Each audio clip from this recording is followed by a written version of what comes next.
des médias au Burundi. Ikibazo kijanye n'ijambo nyenicubahiro mukuru w'igihugu yavuze yuko aka karere gahanzwe n'imigwi y'iterabwoba harimo nka za Rede Tabara, bati none abenegihugu mubakingira gute? Ati baranavuze yuko ubu kuva saa 12 ngo ataho kija mwibarabara.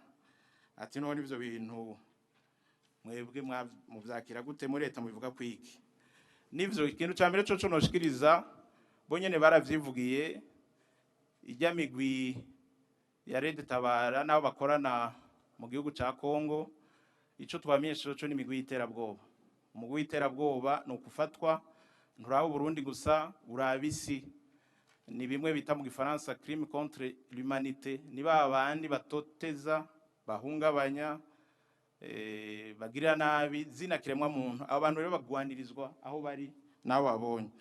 Kandi kira noneho Burundi kuva kera bwamye bugwanya iyo migwi y'iterabwoba, muri bukaho ku Burundi bwarungitse inzego zo kugarukana umutekano muri Somalia ziraja muri Centrafrique.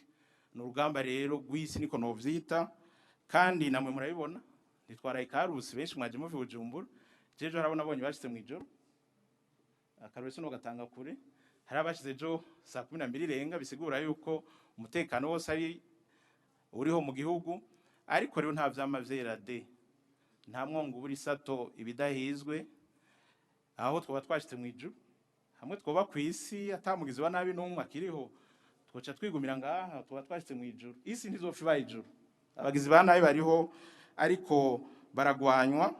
Nico gituma baguma batubwira yuko dutegerezwa kubaka igihugu tugavye, igihugu camana ingorane, camana abansi, camana bakigwanya.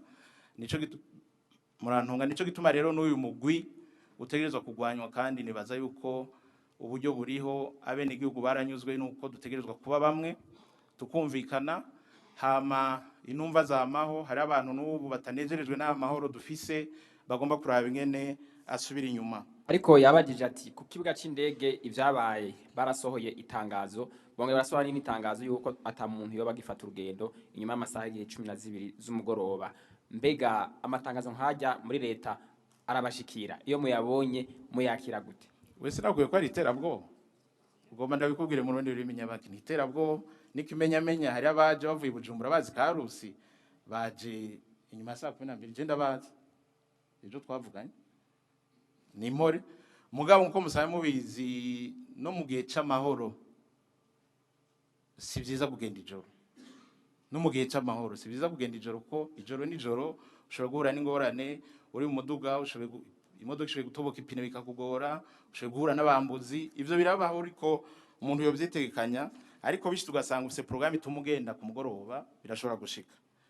Ikindi kibazo nabajijwe ni ibinyere vyagemera ukurikirane rw'umutekano ngo muke mu gihugu, ngo amatohoza, ngo ihumure mwotanga kubijanye n'ubutungane. Hariho bimwe baza kubishura, ariko muri rusange n'ukuri umutekano uriho. Ariko nababwiye nta vyama vyera de, harashobora kuba utugorana canke hariya. Nico gituma ibihugu vyose vyama n'inzego z'umutekano n'iz'ubutungane, nukugira hagize ikigorana ivyo bintu bihashwe, bituzwe, bihanwe, hanyuma bishobotse biherenge televiziyo bihere vyose mu gihugu.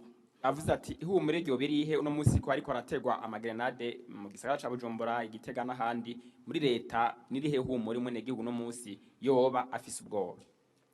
Icambere coco no gukomeza ya nyabune, intwaro, abajeje umutekano hamwe n'ubutungane. Nukuri igihugu ni cacu, tukiteramire igihugu no kwiteramira, hanyuma wataye umurongo bamushire ku rutonde aje mu butungane, ahanugwe, yanse guhanugwa ahanwe. Niko bigenda.